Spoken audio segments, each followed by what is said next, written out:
नमस्कार. प्रार्थनास किचनमध्ये पुन्हा एकदा तुमच्या सर्वांचं मनापासून स्वागत आहे. आणि आज आपण इथे मधल्या वेळेमध्ये खाण्यासाठी चकलीच्या स्टिक्स बनवणार आहोत. चला तर मग आपण आपल्या रेसिपीकडे वळूया. मी इथे एका कढईमध्ये एक मोठा ग्लास पाणी घेतलेले आहे. पाणी छान मी इथे उकळून घेणार आहे. उकळवताना मी याच्यामध्ये एक मोठा चमचा तेलसुद्धा घातलेले आहे. त्यानंतर मी हे पाणी आणि तेल छान असे मिक्स करून घेणार आहे. ह्या पाण्याला मी छान अशी इथे उकळ काढून घेणार आहे. उकळ काढतानाच आपण याच्यामध्ये काही मसाले घालणार आहोत. तर सर्वप्रथम पाणी उकळले की याच्यामध्ये मी घालणार आहे एक छोटी पाववाटी सफेद तीळ, एक छोटी पाववाटी ओवा, एक मोठा चमचा लाल तिखट, पाव चमचा हळद, एक चमचा बेडगी मिरची पावडर आणि चवीनुसार मीठ. आता हे सर्व मसाले मी या पाण्यामध्ये छान असे उकळवून घेणार आहे. हे बघा, तुम्ही पाहू शकता आपण हे सर्व मसाले जे आहेत या पाण्यात असे छान असे मिक्स करून घेतलेले आहेत. त्यानंतर आपण याच्यामध्ये चकलीच्या भाजणीचे पीठ घातलेले आहे. अर्धा किलो पीठ मी इथे ह्या पाण्यामध्ये घातलेले आहे. आता हे पीठ आपण इथे छान असे या पाण्यामध्ये मिक्स करून घेणार आहोत. गॅस आपल्याला एकदम बारीक आचेवरती ठेवायचा आहे आणि ह्याच पाण्यामध्ये आपल्याला हे पीठ छान असे मिसळून घ्यायचे आहे. या प्रोसिजरमध्ये आपल्याला गॅस हा मंद आचेवरतीच ठेवायचा आहे आणि हे पीठ सतत आपल्याला इथे ढवळून घ्यायचे आहे. हे बघा, भुरभुरीत असे आपले पीठ इथे तयार झालेले आहे.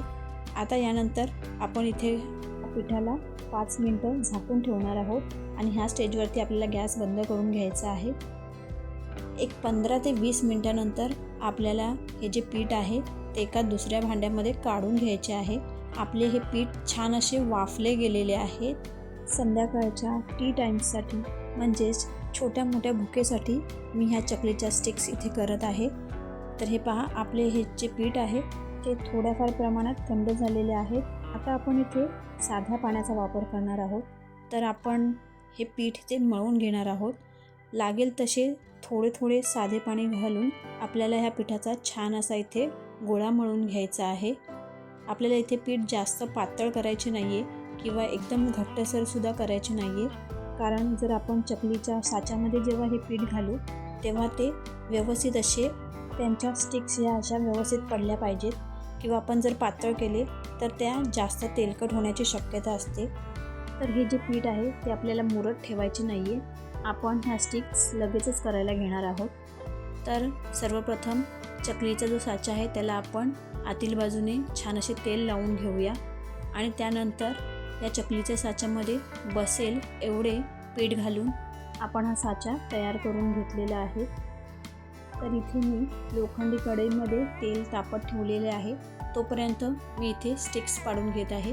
आपल्याला स्टिक्स जास्त मोठ्या पाडायच्या नाही आहेत. आपल्याला कढईमध्ये बसतील एवढ्याच आपल्याला स्टिक्स पाडून घ्यायच्या आहेत. बघा, मी अशा प्रकारे स्टिक्स केलेले आहेत. तुम्ही इथे स्टिक्स न करता जर तुम्ही चकल्या गोल गोल पाडून घेतल्यात तर त्याही चालतील. आता इथे मी चकल्यांच्या स्टिक्स या पाडून घेतलेल्या आहेत. आता आपण इथे तेल चेक करूया. आपले तेल इथे गरम झालेले आहे. तर मीडियम फ्लेमवरती आपल्याला तेल हे गरम करायचे आहे आणि त्यानंतर मीडियम फ्लेमवरतीच आपल्याला ह्या स्टिक्स गरम गरम तेलामध्ये हळूहळू सोडायच्या आहेत. कुठल्याही प्रकारची चकली आपण जेव्हा करतो तेव्हा आपल्याला गॅस हा मीडियम फ्लेमवरतीच ठेवायचा आहे. कारण त्यामुळे चकल्या ह्या छान अशा खुसखुशीत होतात. जर तुम्ही हाय फ्लेमवरती गॅस ठेवलात तर त्या बाहेरून करपतात आणि आतून त्या पिठूळ होतात आणि थंड झाल्यावरती त्या नरम पडतात.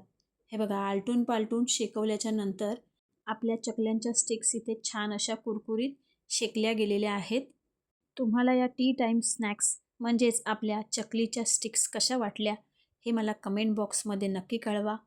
व्हिडिओ आवडल्यास चॅनलला लाईक आणि सबस्क्राईब नक्की करा, जेणेकरून असेच नवनवीन व्हिडिओ मला तुमच्यापर्यंत पोहोचवता येतील. व्हिडिओ पाहिल्यास तुमच्या सर्वांचे आभार.